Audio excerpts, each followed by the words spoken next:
More victories for the firearms community when it comes to legislation. You can scratch another bill off of the table. That's Assembly Bill 262 having to do with children's camps. Let's talk about it.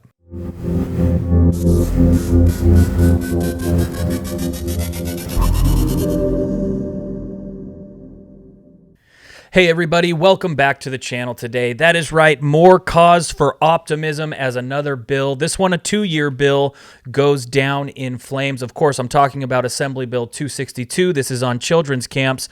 To talk us through it, though, we have brought back the Director of Legislation here for CRPA. He is also the host of Firing Line Radio on AM 590 The Answer. You can catch him on Saturdays at 1 p.m. there. That, of course, is Rick Travis. Rick, thanks for being with us today. Thanks for having me, Kevin. Absolutely. And guys, if you want to continue this trend and help build this channel, please be sure to like, share, and subscribe to these videos. It really helps and it goes a long way, especially that like button. It's really driving the algorithms these days. If you want to directly contribute to these legislative efforts along with the litigative efforts that CRPA does, you can go ahead and help out by doing that right there. So, Rick, this has kind of been a 2-year battle for you and for CRPA in general. Can you go ahead and just remind us what Assembly Bill 262 is and why it was worth advocating against? Yeah, but at first, it's actually been longer than a 2-year battle, Kevin. This has actually been almost a 7-year battle. And it started off, actually, it's not quite 7 years, but it actually started off with a young lady named Roxy Forbes, who in Senator Portantino's district, in 2019 tragically died in a swimming pool at a children's day camp.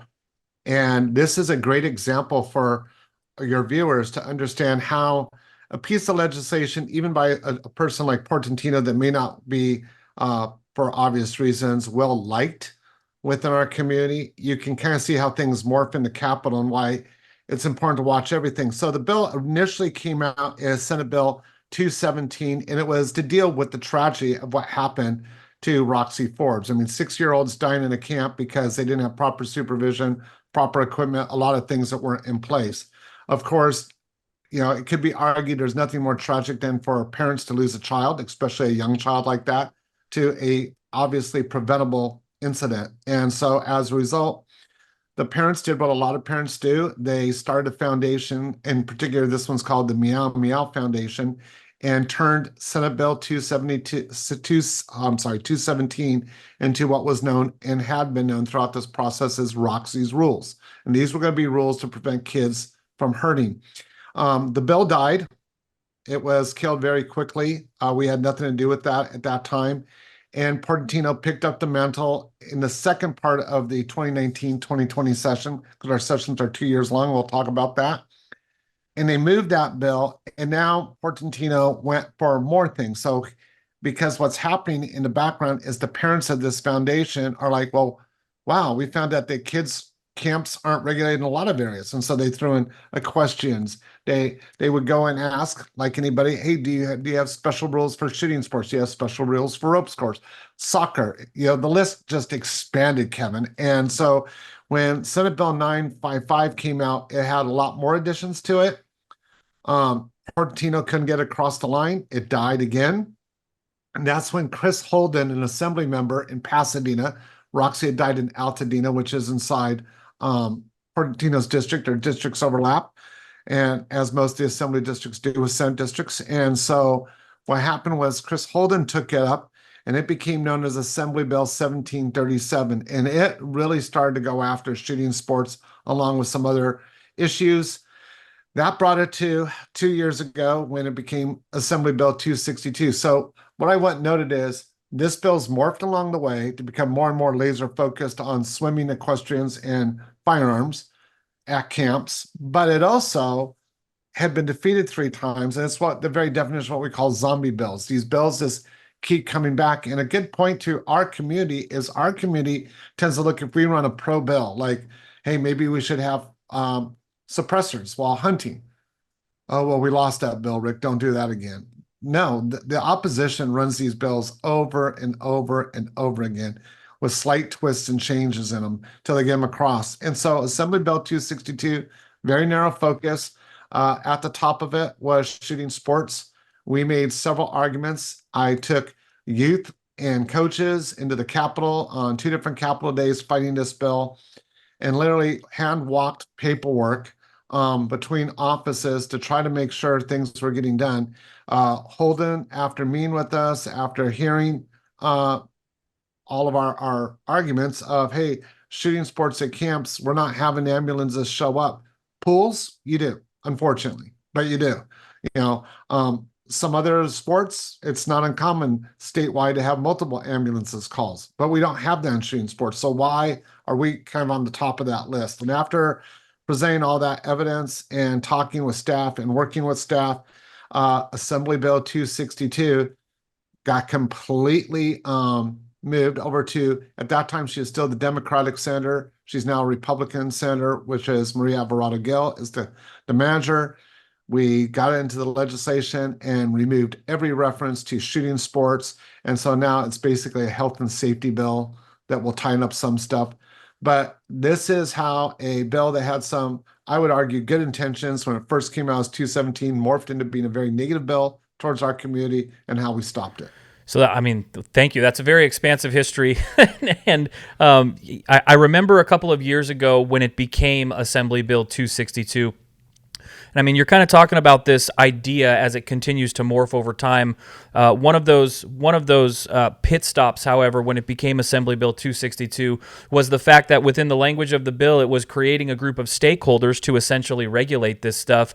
How big of a red flag is it when you, as a lobbyist, end up seeing legislation creating a group of stakeholders pertaining to firearms and firearms ranges when the firearms community isn't a part of that table of stakeholders? Well, it's huge, and it's huge for 3 reasons. The first one is obviously you want to have a voice at the table, especially when it's dealing with an activity that you're well versed in.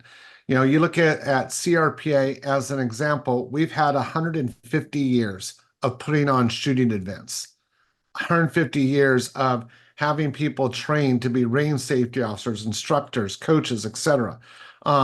Had multiple organizations, both nationally and locally, involved in that process. It's a teamwork process in any of these big shooting events. No one group truly does it on their own. And to have all those voices that have been successful, that have this incredible depth of information, knowledge removed from the table, and have people that have zero experience, zero knowledge to be the ones to set the rules. I don't care what the activity is. That's just wrong on so many levels. The second issue that comes into that is this was what is known as a study bill. So it sets this up, but what it says is, hey, we're going to study this and then come back. Okay, so people are like, well, study bill, Rick, no harm, no foul. No, major harm. And here's where it comes in, Kevin. That study bill comes back, and usually the legislature is looking for somewhere between 15 and 30 or more suggestions. Those suggestions each become new pieces of legislation. That's part of the reason the state of California, other states, same size, has maybe 800 to 1,200 bills over a 2-year cycle. We get 3,000 to 4,000 every year. Like, this is where this comes from. And so, you know, I was literally looking at, if this bill gets across as written, we could be looking at 25 different bills over the next 2 to 3 years that would unravel every piece of good work that's been done in range safety with youth. But more often what you're going to hear then is, well, if this is the new rule for kids, shouldn't it be for families? And if it is for families, shouldn't it be for everybody? And there you see ranges being taken over by a state. Certainly a slippery slope there. Well, definitely good news then. The youth programs, at least in this regard, are protected. They are not being sought after anymore by Assembly Bill 262. I noticed you got the fine clothing on today. Obviously, we're past those days of Hawaiian shirts while the legislature was on recess. We talked to you a little bit about that coming back. Has it been the frenzy that you thought it would be? What are we looking forward to now that Assembly Bill 262 is gone? What else is on the table, and what is there to look forward to? We have several bills that are on the table that you can go to our website and look at, notably Senate Bill 53, which is the firearm storage bill put forward by Senator Portantino. We also have a couple of other bills dealing with the firearm safety card. We have bills dealing with other storage, Manshine's 3064, which is coming out of the assembly. We don't know where those are going to end up, Kevin. The first day of the appropriations, which is basically the committee of do we have the money and resources that if we pass this to make it happen, was very contentious. Nobody was allowed to testify, which is normal, but it's really been locked down pretty draconianly. And as a result, they talked about 70 bills of the over 800 they have to get through. And not a whole lot made it out that day. A lot of things are in suspense, which is if they stay there, they die there. So right now we're in a position of they have till Friday. They're trying to get out of there Thursday because it's also an election year. So it's kind of clear to see what it is. So by the end of the week, we'll see what the final count is. And then that will tell us what's going to the floor and what we will have to lobby and fight on in the last 2 weeks of the session. But the last Friday of the month at midnight, it's done. Well, certainly a reason to keep you in the back pocket here as far as communication is concerned. There certainly seems like there's still advocating to be done. Rick, I want to thank you for taking the time. I know this is a busy time of year, but thanks for coming on and sharing. No, thank you for having me. Absolutely. And guys, if you want to see more videos like this, you want to be in the loop for the legislature as well as the lawsuits within the firearms community, please be sure to like, share, and subscribe to these videos. Drop a comment. Let us know that you are going to have the Second Amendment as a priority when you go to the ballot box at the end of this year. Thanks again, guys, and we'll see you on the next one.